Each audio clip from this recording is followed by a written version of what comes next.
We as martial artists put our bodies through a lot when it comes to training. Hitting the heavy bag, shadow boxing, kicking, or even both, sparring, and more. But a bulk of our training goes in the form of some resistance training. Either that be weights, body weight, or a combination of both. Having strong functional muscles is essential when it comes to martial arts. We as martial artists understand this, but many martial artists train, let alone know the importance of strengthening those undertrained and highly neglected muscles. In today's video, I will explain to you guys 5 essential muscles you guys should train for optimal performance, strength, overall health, and longevity. The role each of them play and how to strengthen them directly. Let's dive in. The first group of muscles we're gonna talk about today is the QL muscles, quadratus lumborum. The quadratus lumborum is a highly neglected muscle. It's a deep muscle located in the lower back. It plays an essential role in spinal stability such as flexion, extension, pelvic elevation, rib stabilization, and of course movement. This muscle is crucial in day-to-day functioning. Standing, walking, running, sprinting, whatever you're doing, you're using this muscle. Essentially, you can say these 2 muscles are part of your core. This is a postural muscle, so when you're sitting upright, you're working these muscles. Standing upright, you're working these muscles. It plays an essential role in martial arts. Really the side kick. If you wanna have a nice side kick, it's more than just technique. You have to build strength in those designated areas, specifically the QL muscles. A good hook kick, spinning hook kick, roundhouse. Developing strength in your QL muscles is essential. Now, how do we strengthen our QL muscles? Well, you know, on this channel, we talk about different exercises that will help to strengthen those muscles. There are many mobility exercises you can find on my channel that will help you develop strength in those areas. If I had to pick 1 or 2 exercises that, hey, that's my main go-to, I love the 90-90 round kick. Really great exercise to build strength in those QL muscles. It helps to really isolate it. I also love lying hook kick swipes, assisted hook kick swipes. You can even do a slow spinning hook kick with control and work on keeping your torso upright to really build strength in your QL muscles. But many people don't highlight the importance of the QL muscles. And that's why it's an essential and undertrained muscle that you guys need to be training ASAP. I recommend to train this muscle maybe like 2 or 3 times out of the week. Direct work. You're getting your indirect work when you're going through your usual strength training routine, but these 2 muscles deserve direct training and most of all, respect. Moving on to the next set of muscles we're gonna be talking about, and that's the adductors. Your adductors are just a group of muscles located in the inner thighs. These are composed of your pectineus, adductor longus, adductor brevis, adductor magnus, and finally the gracilis. The primary function of your adductors is to pull the leg to your body's midline. This is called adduction. So anytime we throw an inward crescent kick, you're working your adductors. Now these muscles are crucial in stabilizing your pelvis when you're standing, walking, sprinting, squatting, and they're also gonna play critical roles in hip extension, flexion, and rotation. These are used in everyday movements, especially sports. Now how do these muscles play a role in martial arts? We talked about the inward crescent kick. It's also gonna help with developing a good side kick, twist kick. If you're a wrestler or any type of grappler, work on developing strength in your adductors. It's gonna help with lateral movement, agility. I mean, any type of martial arts, you're gonna need strong adductors, whether you target them directly or you don't. And if you don't, start hitting these muscles directly. We have different exercises we can use to strengthen those, like the dragon pistol squat leg lift, which I do a lot in my mobility exercise videos. You also have this exercise called the adductor lift and straighten, something that I kind of came up with, but this really focuses on developing strength in your adductors. The dragon pistol squat itself requires a lot of adductor strength. Even if you're not there, you can always do negatives with this exercise to build that strength. So you guys see there are different ways we can strengthen our adductors. And if you're not a martial artist and you just want to watch this to have a better understanding of what muscles you need to train, if you squat, work on strengthening your adductors. It's gonna create that stability that you need. Giving these muscles direct attention throughout the week is essential. Honestly, no more than 3 times a week is all you really need. Moving on now to the hip flexors. The hip flexors are a group of muscles that are located at the front of the hip that allow you to bring your knee to your chest, lift your leg up, bend forward towards your waist. When we sprint, think about using your hip flexors. You see why the hip flexors are essential when it comes to training and performance. The muscles that make up the hip flexors are gonna be your iliopsoas, which is gonna be composed of your iliacus and psoas muscles. You have your rectus femoris, sartorius, and pectineus. These movements are essential when it comes to athletic performance and regular day-to-day functioning.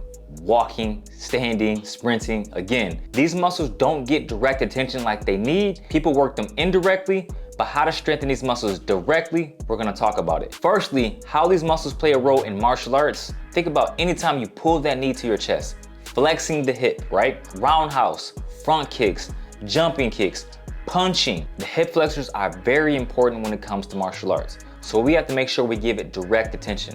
How do we strengthen these muscles? Of course, you come to the right place. You know we work on these smaller muscles that people neglect.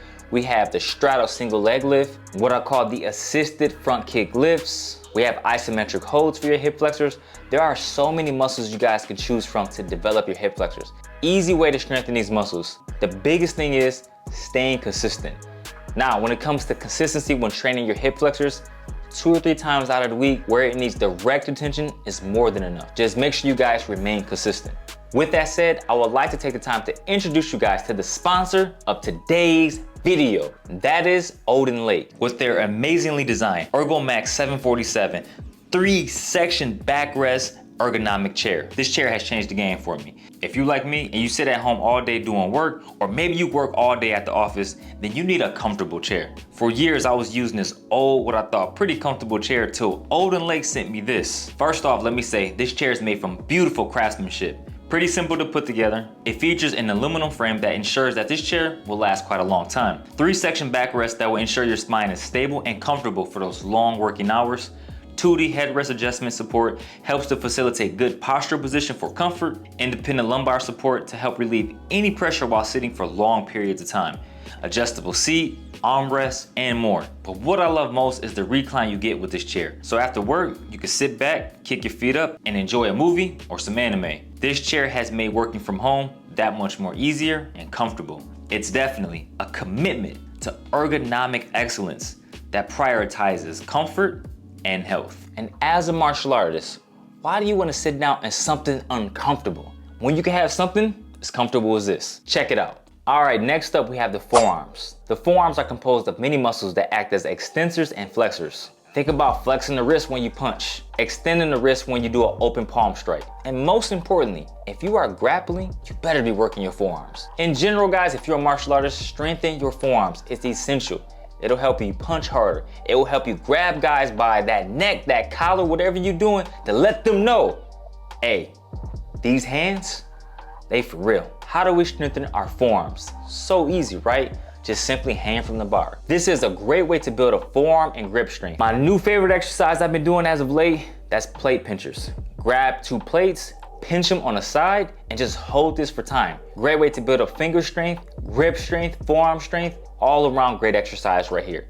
You can also do kettlebell wrist turnovers or wrist turns, where you see boxers use the kettlebell to turn the left and turn the right.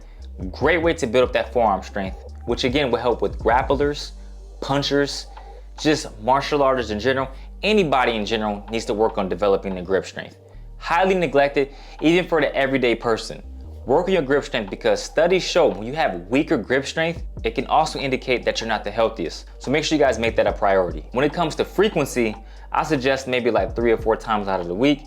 Right now, I'm just training my forearms 3 times out of the week. You don't need much because again, it's getting that indirect work, but direct attention is great. Last but not least, we have your core muscles. Now the core muscles comprise of so many muscles that work together to make sure your body is nice and strong. Standing, walking, sprinting, jumping, whatever you're doing, you're involving your core. Some of the most basic exercises you often see people do are crunches. Basic exercise that's gonna help develop strength in your rectus abdominis, but I suggest to always take it up a step further, regardless if you're a beginner or maybe advanced. Strengthening your core is essential. Apply some good old resistance to your core, whether that's in the form of an L-sit hold, ring or ab wheel rollouts, compression work, back extensions. Remember, your back is still a part of your core. You don't need crazy amount of exercises and volume to really target your core and make it stronger. Just make sure you strategically attack it. And if I can recall, I remember reading something by Bruce Lee that said, if you don't work your core, you have no business sparring. And I kind of believe that because if you don't have a strong core, why are you sparring? You get hit with a good body shot, it's over for you. So make sure you guys are working your core on a consistent basis. There you guys go. These are the muscles I think people should pay more attention to. Of course, I have other muscles that I can talk about, but these are the 5 ones that I want to highlight in today's video. In a future video, however, I'll be talking more specifically about muscles that are small and very unique that you should work as well. So be on the lookout for that one. Also, if you need help with programming or you just want to get in better shape, improve your kicking skills, punching skills, whatever it may be, guys, shoot me a DM through Instagram. You can email me. You can always email me. That information is located in the description box below. Find a way to get in touch with me if you want to take your gains to the next level. But if you enjoyed today's video, make sure you smash that like button. Most importantly, make sure you are properly subscribed. I'll see you guys next video. Peace and love as always. And now shave. Boom! We out, baby.